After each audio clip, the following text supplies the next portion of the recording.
What's up, YouTube? Erod212 here with another video. So this is going to be a video showing off some of the books that I picked up at a small con. Yes, a small con was back again, and it was fantastic. A bunch of the guys from the YouTube and IG community got together, met up at the show. There were 10 of us there, and just had a fantastic time. So myself, my son, my man, and Manny NYC, and then Comic Forge, The Butcher, and Matt Forge were also there. So the Pressable Defects were there, and then Three Men in the Basement crew was also there. You had Everett Otto and Nemesis Prime there, and then my man, the man from Beantown, came all the way down to this show. And let me tell you, as much fun as the con was, after the con, when we all sat down and just did lunch and had a few beers together, it was non-stop laughter. It was fantastic, bro. I had a great time. My man, let me tell you something. Comic Forge, funny fucking guy, bro. Yo, I could hang out with him any day. We were sitting across from each other and getting to know each other and did nothing but laugh, bro. All just classy, good guys. So, before anything else, I start showing you some of these books. Hit the notification button there so that you'll get content like this. I don't usually drop a video on a Tuesday, but I was just kind of busy on a Monday, so today was the day to drop this video. Hit the like button, hit the subscribe. I'm at over 1250 subscribers, which is fantastic. I'm very happy with that. When I hit 1500 subscribers, I'm going to be doing a very nice giveaway. We'll probably give away a slab and a couple of other books just as appreciation to this great community. So road to 1500 is coming soon. Let's see what we can do with that. All right. So this con was in Wayne, New Jersey. It was in a hotel, and they had 2 rooms set up for the cons. And what they did was it was organized pretty well. I liked it. You know, with COVID and everything else, this is the way it happened. You had to go in. You had to get a temperature check. If your temperature was over 100.4, you weren't going to be allowed access into the place. They set up the dealers in 2 rooms, and each room had a 25-person capacity. So we got there early. They did let us in a little earlier than was expected. So we got to go into both rooms kind of fast. But when we were leaving, if you exited one room and you wanted to go to the other room, and that was at 25-person capacity, you had to wait on a line. So there were lines outside waiting to get into both booths. But just to show you, I mean, it was destiny for me. Walked in, first booth was a guy set up. Didn't have a lot of great stuff, but I did catch one book that I wanted. And he had this there. Yep, Nova #1. And I would guesstimate that this is probably like an 8.0, I'm hoping. And I got this for $40. He wanted $50, and we negotiated $40 first buy. So my day was good. Then looking around, just going through some long boxes, and I ran across this, and this not worth anything, but I just love the covers. And that's Cataclysm, Ultimate Comic Spider-Man, and it's issue 1. Great Galactus covers, issue 2. And issue 3. So really nice. Was walking around trying to get a feel, trying to see books and see what was hot, because I always do that. I always gauge what the vendors are selling to see, you know, what books are moving really well, what books you're not seeing, because I always feel that vendors keep certain books back, especially when they're getting hot. You're gonna see those books are held back for a while. So books I really didn't see there were First Cindy Moon, that ASM 4. I didn't see too many of those. I only saw one vendor with a Riri Williams. That book was not there. And there was something else that I was looking at that I didn't see. Oh, no First Wrath. So, you know, you get a feeling those are the books that are starting to get hot. People are scooping them up, holding them as spec books, and then you know, that was it. Saw this there, had to grab it, got this for $10. Peter Parker Spectacular Spider-Man #101. That's that famous John Byrne crotch shot. My man, the Dorkeries know about this book. That's a joke book with them. But early black suit, and then was able to get the Perillo variant on this. I believe this is the San Diego Comic Con one. Great Cosmic Ghost Rider cover. Then I came up across these, and great deal. I purchased from this person before at the shows. He wasn't actually at his booth. His son was operating it, so was able to get Witchblade 87. This is that fantastic Adam Hughes cover. This is when Adam Hughes was still killing it. Got that. Star Wars Republic number 60. Shout out to Nemesis Prime for getting me hooked on these books now. And this is the origin of Asajj Ventress. And then I said there was only one Riri Williams, and I took that. I got that for a reasonable price, but it is not a 9.8. After further review on it, it's probably like a 9.6. And then the final book I got there, and I'll show you guys this, is this. Edge of Spider-Verse number 2, First Gwen Stacy. As we all know, this book has gotten nuclear, but I want to show you. I got a really good deal on this. The guy said he's probably grading it at about a 9.0. The reason, and he's an honest guy, I don't know if you'll be able to see this. Little information for guys that really don't know about this. So these stamps over here, these codes over here to redeem a code, when you're pressing this book, if you do not press this book properly, it is going to leave an indentation on your book. Both sides. It will press all the way through, front and back, and that's exactly what happened here.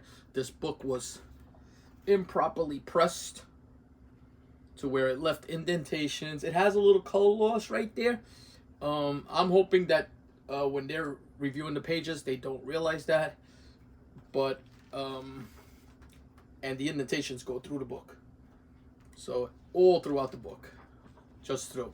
Pretty bad. If I can get a 9.4 on this book, either way, I'll be happy. I'm gonna repress this. It's gonna take a little work. Still has some waviness to it too. So whoever pressed this did a shit job. You know, shout out to the presser who fucked this book up a little bit. But his mistakes are my gains, hopefully. So we'll see.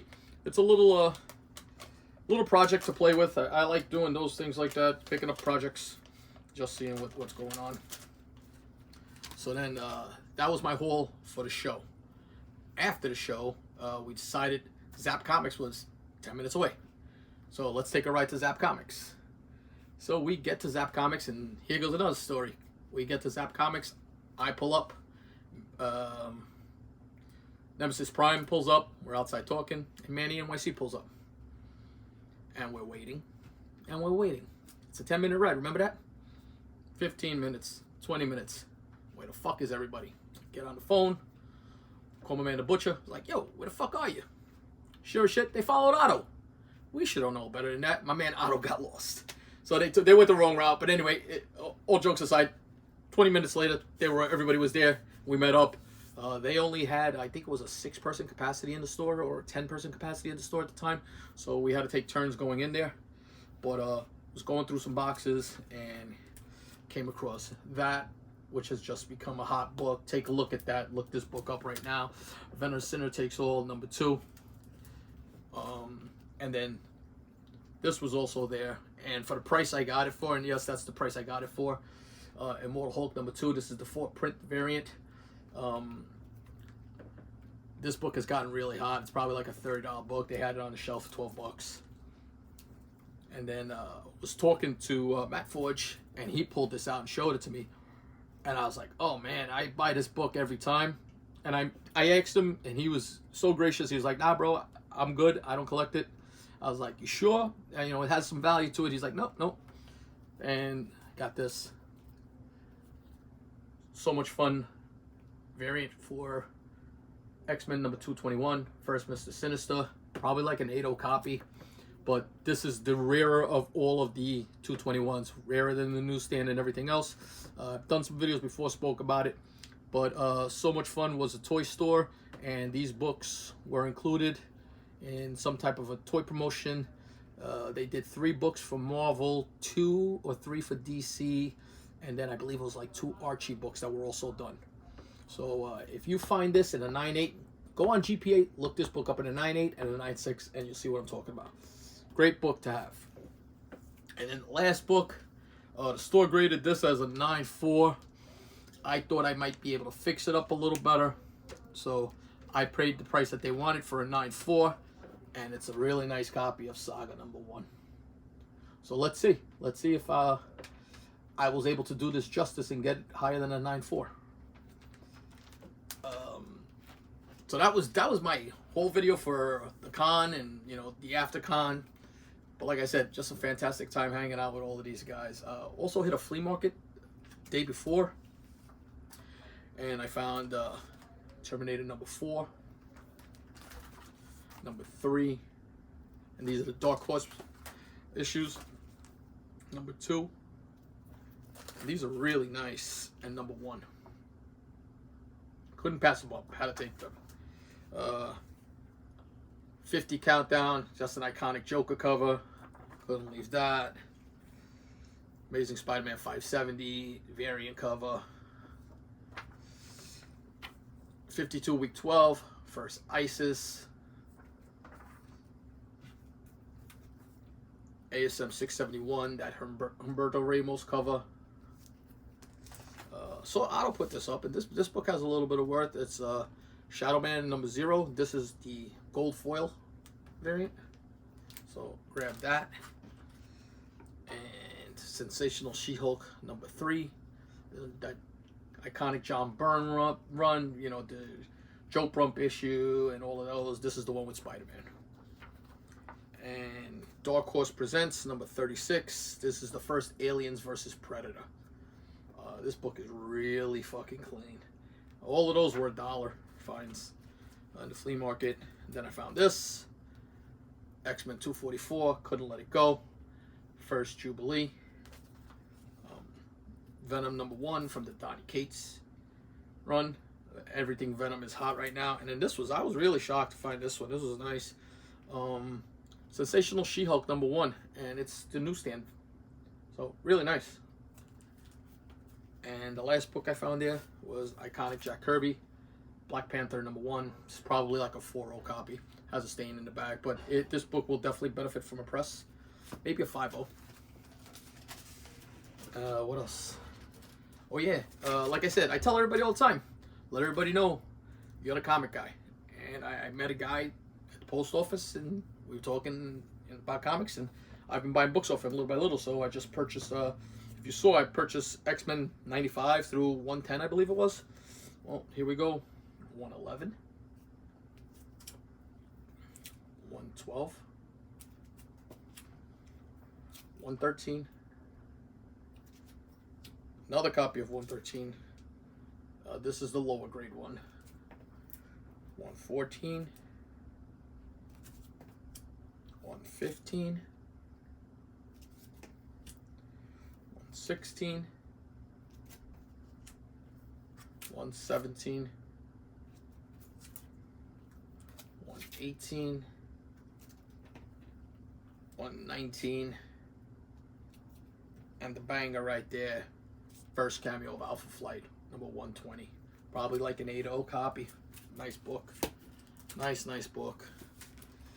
And then let's close it off with this. 2 books. Got back from CGC. I did the Chris Claremont signing, and I have to tell you that I probably will not do a send-in signing again. I was a little disappointed. All of my books came back lower grade than I expected, and they all kind of have the same defect. I don't know how it happened. Probably when the handler was passing the book across, or if Mr. Claremont was. But this is what happens when you're not there to hand your book over to somebody. And this is just my personal opinion, but they're not going to take care of your book the way that you would take care of it, or properly hand it. I make sure I always put that book facing the artist the way I want it, lay it flat in front of him. He doesn't have to touch it. All he has to do is sign it. I'll remove it and move it along. As long as the handle is good with that, usually pretty good. I had this book at probably a 9.4, 9.6, and it came back a 9.2. I'm still happy with it because I got that X-Men label. But X-Men 136, it's a great looking cover. I mean, it's iconic. Still has some value, really nice, but a little disappointed. And I'm not going to send it to CCS. It'll just take forever to get that book graded. And I do like the label. And then one of my all-time favorite books. And again, this book here, I had it graded a little higher, but we shall see. X-Men number 104, and that's that great recreation of X-Men number 1. Signed by Claremont again. The books look great with the Claremont signature and the label, so PC books for sure. I'll keep them. But a little disappointed. That's my little rant there. I'm not ranting like the cranky Canadian, but I am ranting because people should know that you should take care of somebody's books a little better. It's happened multiple times already where be either a con or something. If you submit books to CGC, I think I like mailing my books in directly to them where I pack them and they just open my packaging. I don't like dropping off at the cons. It's just too much risk factor of books getting banged up a little bit. But that's my haul. Let me know what you guys think. Hit the like button again. Hit the subscribe. Joker's Funhouse auction Wednesday, I believe. I'll be on there. So it should be a good time. Watch for some more content. I'll have another video out Friday. I got a huge haul of books here that I've just been sitting on that picked up throughout, last couple of weeks. Some nice eBay finds. I'm telling you, there's still books to be found on eBay. You just have to look. So that's about it, guys. So until my next video, peace.